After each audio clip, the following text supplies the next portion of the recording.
Glória a Deus, meus irmãos. Estamos com o programa Estudando a Palavra de Deus. Acabamos de ouvir um louvor maravilhoso. E agora vamos dar continuidade ao segundo livro, ao segundo Reis, né? Segundo livro, o 14º livro da Bíblia, que é Segundo Reis, né? Estamos estudando esse livro todo, um pouco resumido, mas não tanto, justamente porque ele traz, como eu já falei anteriormente, 14 milagres que Eliseu realizou. E cada milagre desse aqui, a gente traz uma reflexão para a nossa vida nos dias de hoje. Então hoje a gente vai voltar a falar no capítulo 8 de uma passagem que já vimos no capítulo 6, que era justamente Sulamita, né? Capítulo 5, Sulamita. Então, capítulo 4, Sulamita.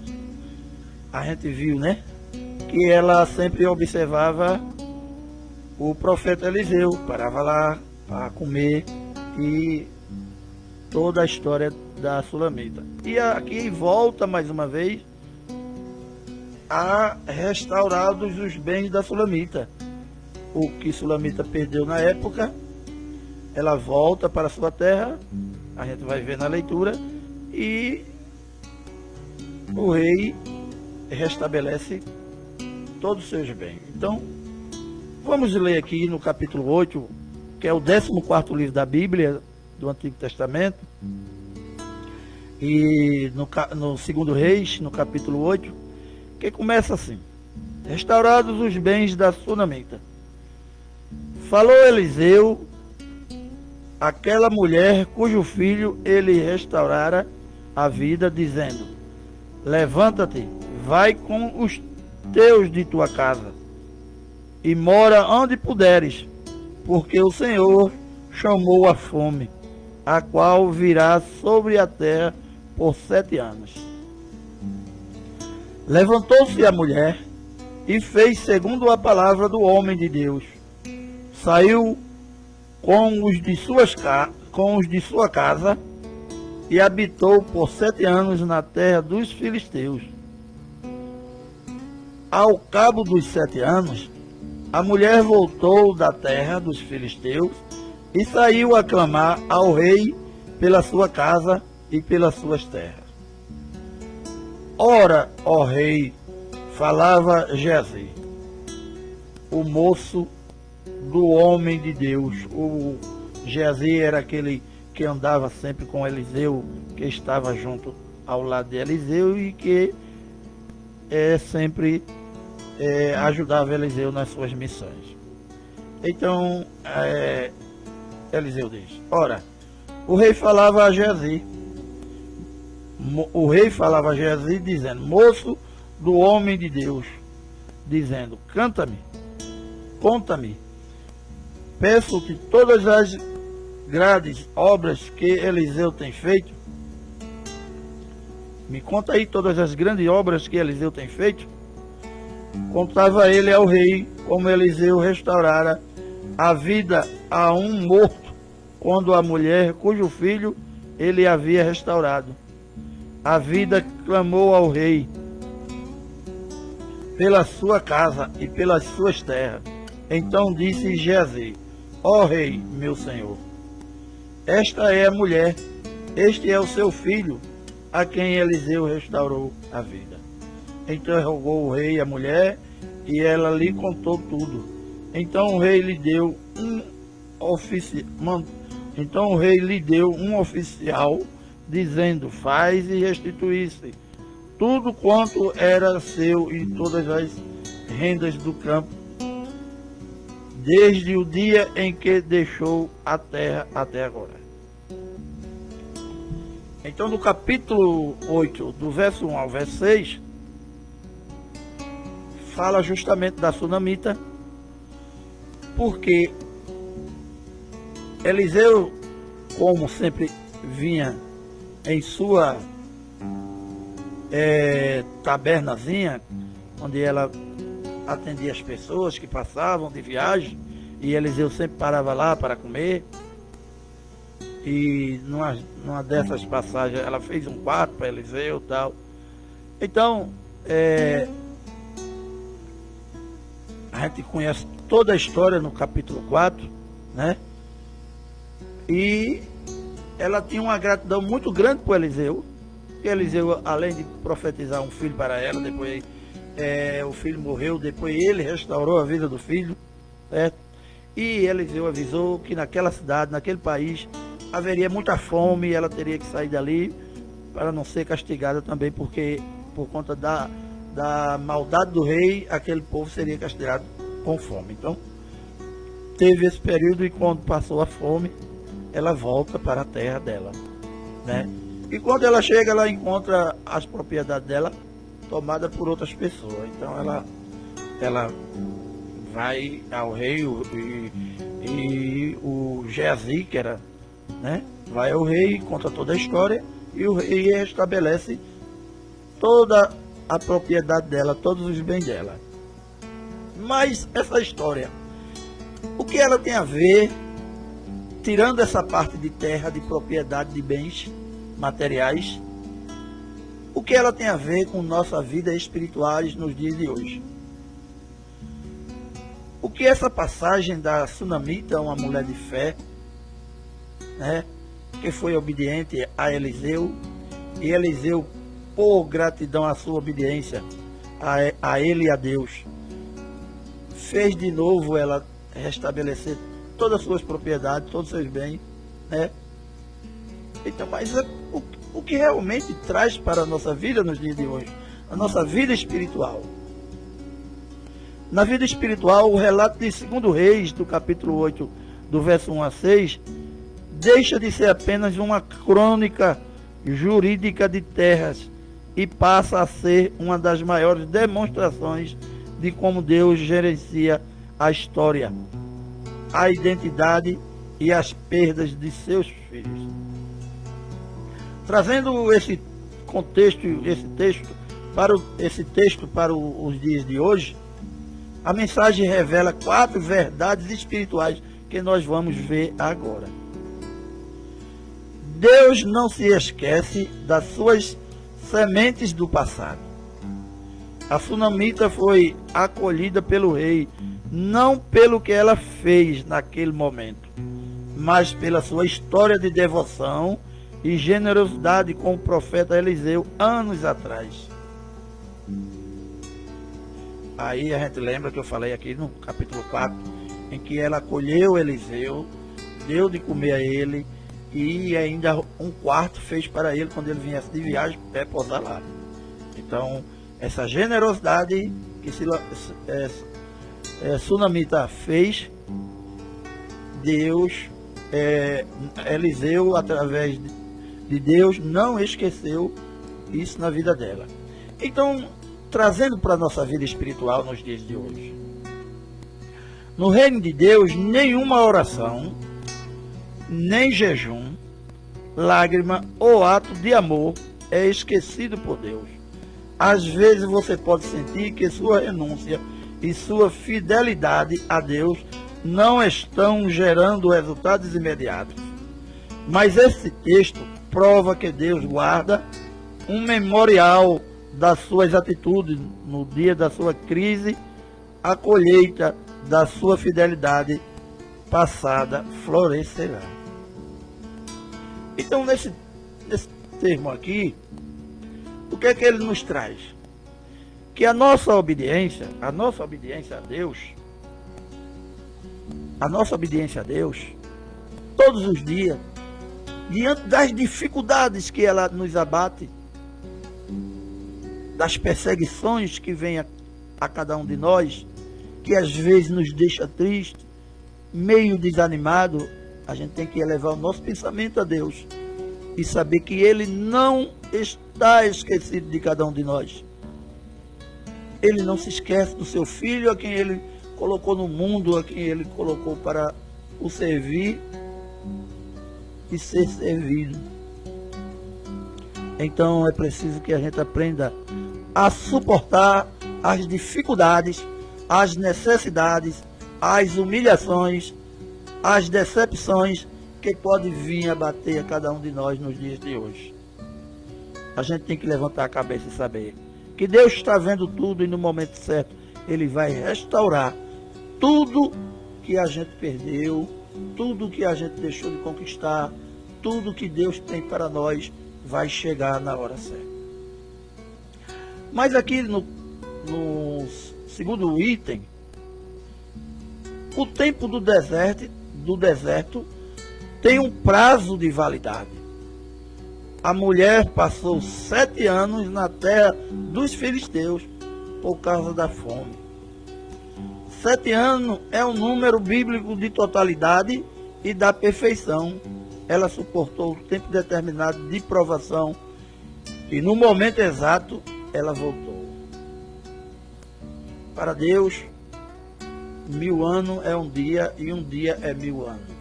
Então, para Deus não existe tempo para Ele restabelecer tudo aquilo que tu precisa, tudo aquilo que eu preciso. É a gente trabalhar em Eclesiastes 3. Tudo tem seu tempo, tudo tem seu momento e tudo tem sua hora. É a gente saber esperar o tempo certo que Deus vai nos abençoar.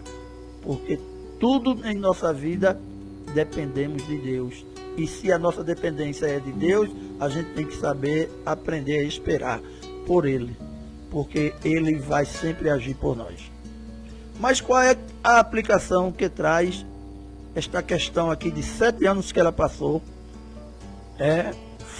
fora da cidade onde ela morava, do país que ela morava, do estado que ela morava. Então,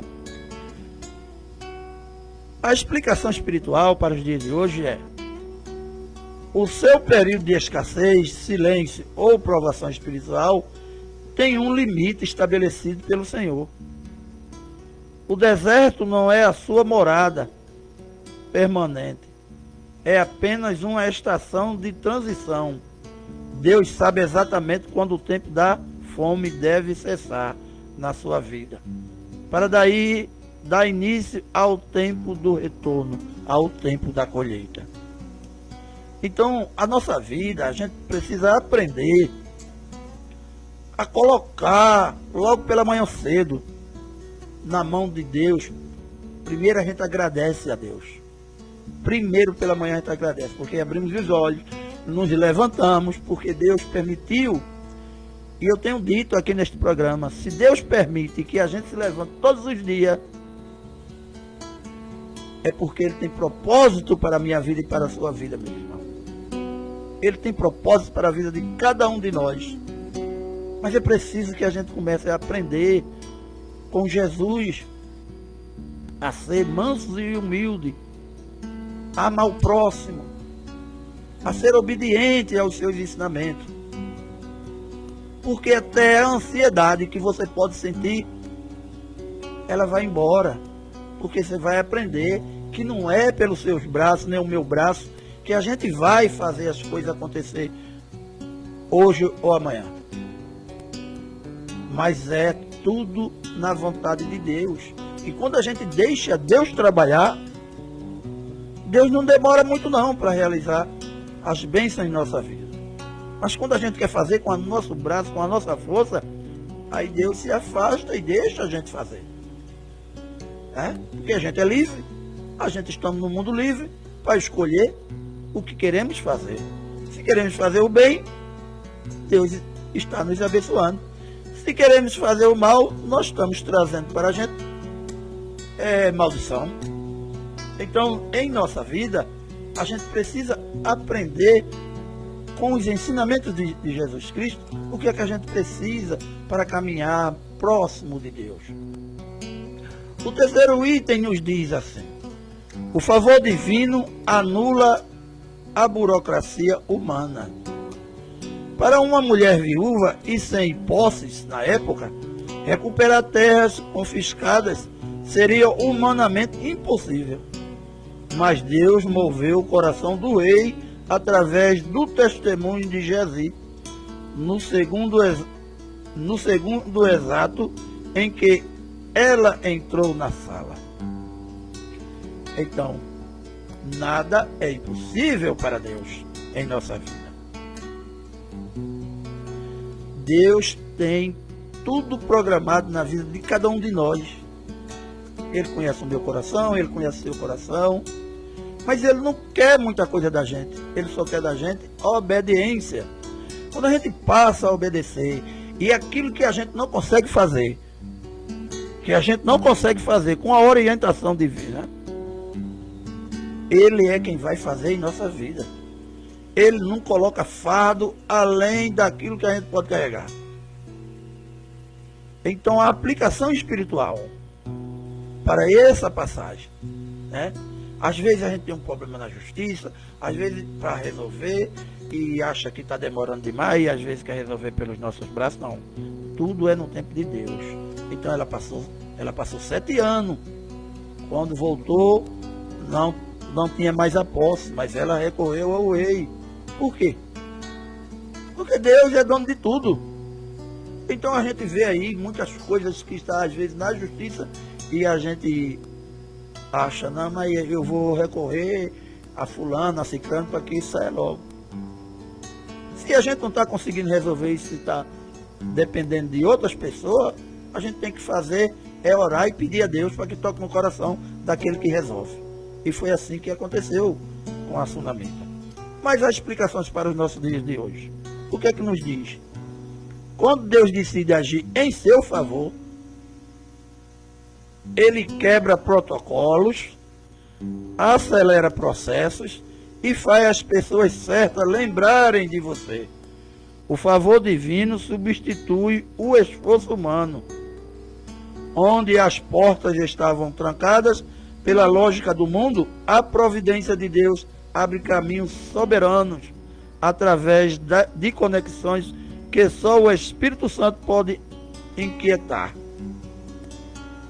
Então, essas pessoas que às vezes são autoridade e que você depende delas para resolver o seu problema, elas também são filhos de Deus. E Deus pode muito bem tocar no coração delas, como a palavra que diz, e inquietar eles para resolver logo o teu problema. Mas é preciso o quê? Que a gente vá a Deus, que a gente busque a Deus, peça que Deus toque no coração daquela autoridade, para que ela coloque em tuas mãos aquilo que tu estás necessitado e que é teu. E Deus vai fazer, porque as orações movem montanhas. As orações, ela agrada a Deus. É preciso que a gente entenda que a oração é um diálogo que você tem com Deus. Você vai contar a Deus os seus problemas. Deus sabe dos nossos problemas. Deus sabe do meu problema. Deus sabe do seu problema. Mas a gente, quando conversa com Deus, a gente estamos mostrando a Ele o respeito que nós temos por Ele e a confiança. Deus tinha uma intimidade com Adão. Todas as tardes, à tardezinha, Deus descia para conversar com Adão. Deus não sabia o que Adão fazia, não sabia sim, certo? Porque ele é onisciente, onipotente, onipresente. Deus é o único. Então, ele sabia, mas ele queria ter esse contato de diálogo com o homem. E como é que a gente hoje tem um contato de diálogo com Deus? Orando. Tenha certeza de que você está orando, certo? É um diálogo que você está tendo com Deus e Ele está te ouvindo. E aí você precisa confiar que na hora certa Ele vai resolver, certo? Então nenhuma autoridade aqui na terra, ela é maior do que as orações que tu faz a Deus, que eu faço a Deus, porque na hora certa Deus vai resolver. Vai tocar no coração e vai inquietar, como a palavra aqui diz. Deus restitui a sua identidade e a sua história. A Sunamita não recuperou apenas o valor em dinheiro. Ela recuperou a sua casa, a sua herança, o seu lugar de pertencimento. Então veja que ela recuperou tudo, sem precisar de fazer confusão. Ela só mostrando a Deus que ela queria voltar para o que era dela, para ela ter o que era dela. E quando a gente tem algo para resolver que é nosso, a gente tenta resolver no diálogo, vai buscar os direitos constitucionais que nós temos de acordo com nossa Constituição, mas a gente coloca na mão de Deus, porque Ele é quem resolve também por todos nós. Ele é quem vai dar a autoridade ali, o poder da caneta da autoridade, resolver para nós com mais rapidez, porque Deus vai tocar no coração dele, vai tocar na mente dele, e ele vai resolver. Deus age de todas as formas em nossa vida que a gente nem percebe.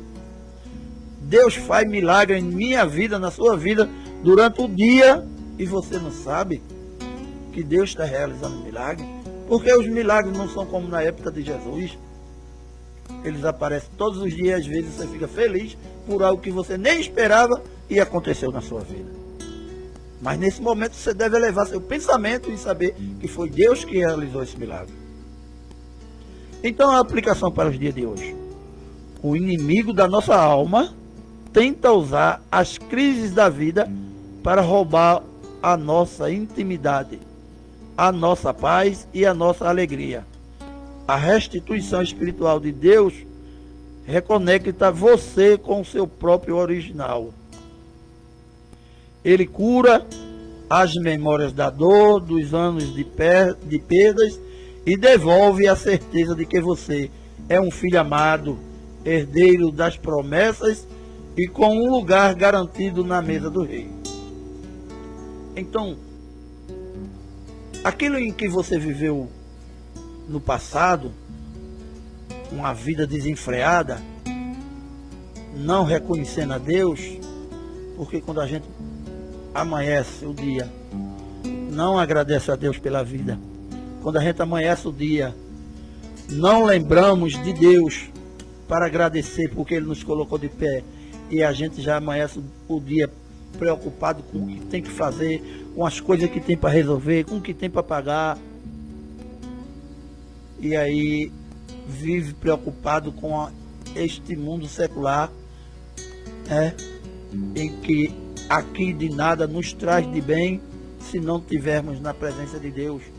Porque as coisas boas que o mundo ainda tem a oferecer a cada um de nós, dependemos de estar na dependência de Deus para que prosseguimos, para que conquistamos. Não pense eu, não pense você que a gente tem poder para conquistar nada se não for com as bênçãos de Deus.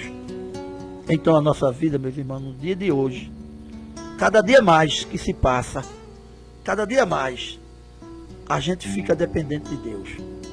Se você observar como anda o mundo de hoje, se você parar para analisar, os dias estão mais rápidos, as dificuldades estão mais crescentes para tudo, principalmente para as classes sociais mais baixas.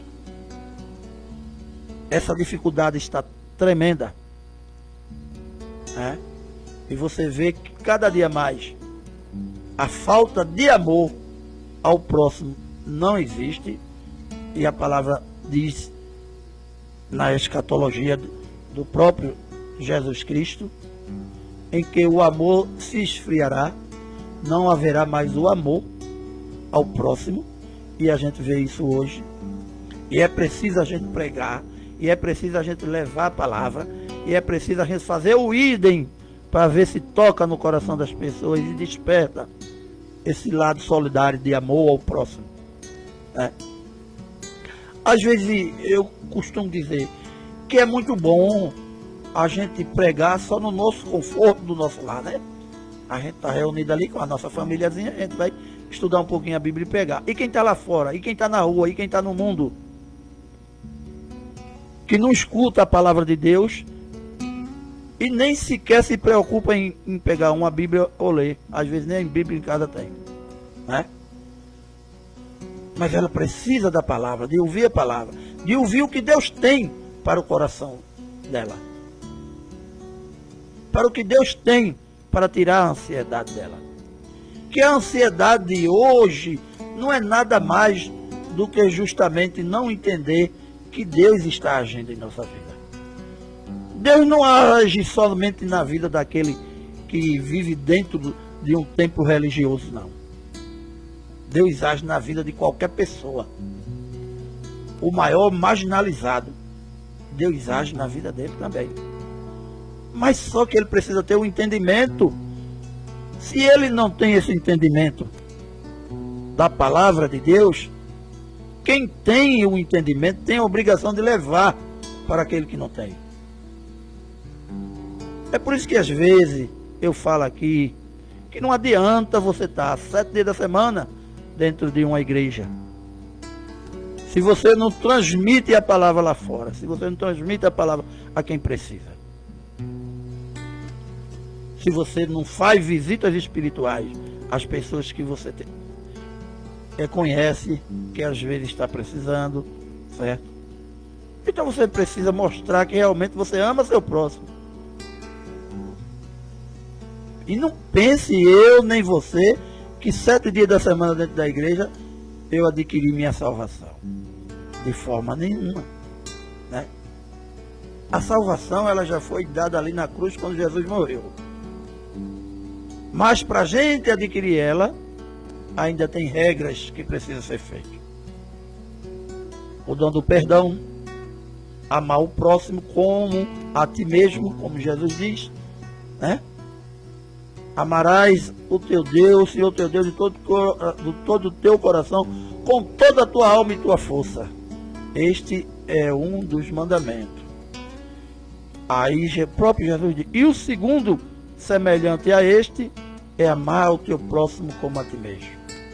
Aí você vai para as cartas de João, a primeira carta de João, em que diz bem claro. Se você diz que ama a Deus e odeia seu irmão, é mentiroso. É mentiroso, porque aquele que diz que ama a Deus, a quem não conhece, e a seu irmão que você conhece todos os dias, você não ama, você tenta puxar o tapete, você tem inveja, né? Você faz fofoca dele.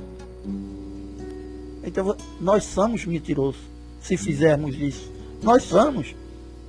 E para eu amar o meu irmão, o meu próximo, eu não preciso corrigir a vida dele, não. Eu tenho que amar ele da maneira que ele é.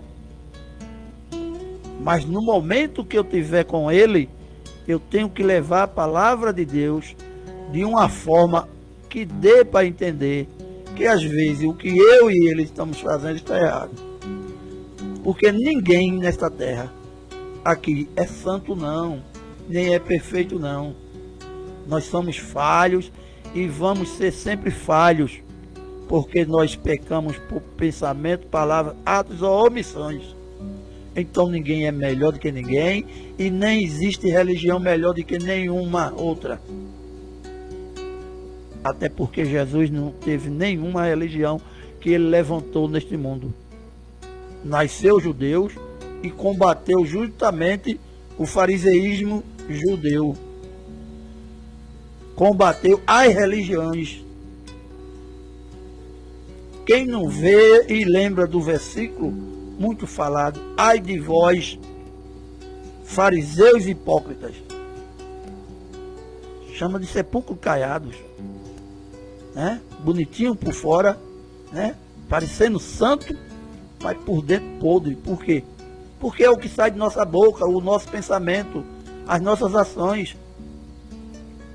A gente pode viver hoje em sociedade demonstrando para o povo que a gente é santo.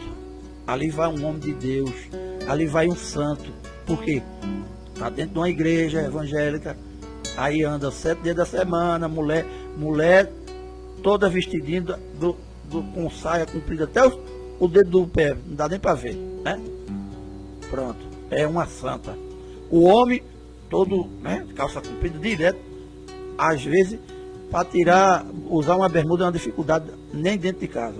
Então é um homem de Deus, tem que se vestir para a sociedade ver que você é um homem de Deus. Jesus não mandou a gente fazer isso não. Jesus mandou a gente obedecer aos seus ensinamentos. Jesus mandou a gente ter respeito com as pessoas, tratar bem, cuidar dos órfãos e da viúva, como diz Tiago 5, certo? Porque nada disso não vai te fazer se santificar, não. Porque quando Jesus voltar, você que gosta muito de criticar pessoas que é evangélica ou católica ou qualquer pessoa que anda, se Jesus voltar e pegar você tomando banho, você vai ou não ser salvo? Não vai, porque está tomando banho, está nu, né? Ninguém toma banho de roupa. Então são as besteiras que existem dentro das religiões, são as dogmas que colocam, certo? O fogo do inferno que coloca que vai consumir pro resto da vida, que é para você ter medo. Então são essas coisas que a religião às vezes, em vez de ajudar, atrapalha, em vez de levar a palavra, de mostrar, de ensinar o que realmente Jesus quer da vida de cada um de nós, atrapalha, bota medo. E a gente precisa ler a Bíblia, porque quando você vai lendo a Bíblia, seus olhos vão se abrindo, a luz de Deus vai chegando em sua mente, e você vai vendo que nada daquilo que você está vendo tem sentido se não for obediência a Deus, se não for o segmento da palavra de Deus. E para que melhor ensinamento Jesus deixou para que nós pudéssemos justamente fazer a vontade de Deus, senão o Sermão do Monte. Do verso 1 ao verso 12, nos ensina como a gente deve nos comportar nesse mundo, como a gente deve fazer nesse mundo. Jesus não quer sacrifício de nenhum de nós, não. É misericórdia. É isso que Ele tem conosco todos os dias. Porque você tem que entender o que é que está em Efésios 2, do capítulo 8 a 10. A salvação é pela graça mediante a fé. Isso não é da gente, não. Não adianta eu estar todo dia correndo atrás da minha salvação. Porque Deus já me deu. Porque Deus já deu a cada um de vocês, ouvintes. Ele morreu na cruz, não foi em vão, não.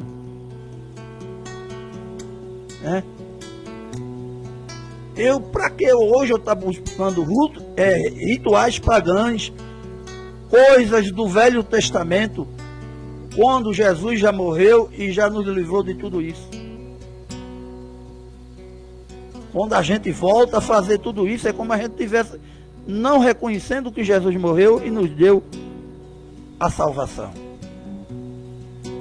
E uma vez salvo, salvo para sempre. Não tem esse negócio de você ser salvo hoje e perder a salvação amanhã. Se você está hoje vivendo uma vida com Deus e amanhã está vivendo uma vida do mundo, então você nunca recebeu o Espírito Santo. Você nunca foi salvo. Só tem isso. Então é importante que a gente veja, porque você vai sentir no seu coração o desejo de cada dia mais ler a palavra de Deus, você vai sentir no seu coração o desejo de cada dia mais transmitir essa palavra para outra pessoa, de forma através da rede social, de forma de visita, de forma de estudo presenciais com algumas pessoas. Então isso é você fazer o idem de Jesus, e Ele quer que a gente faça isso, o idem de Jesus.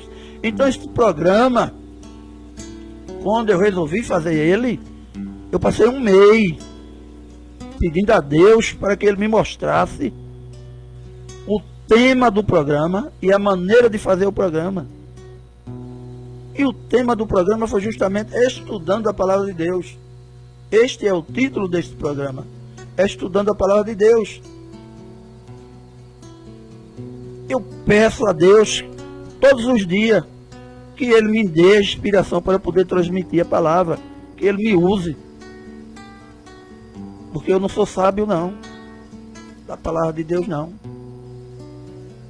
Como Ele usou os profetas para escrever a Bíblia, escolheu os apóstolos para escrever a Bíblia, transformou a vida de Paulo, um poliglota, um homem sábio, transformou para justamente levar a mensagem aos gregos, aos romanos e aos gentios principalmente.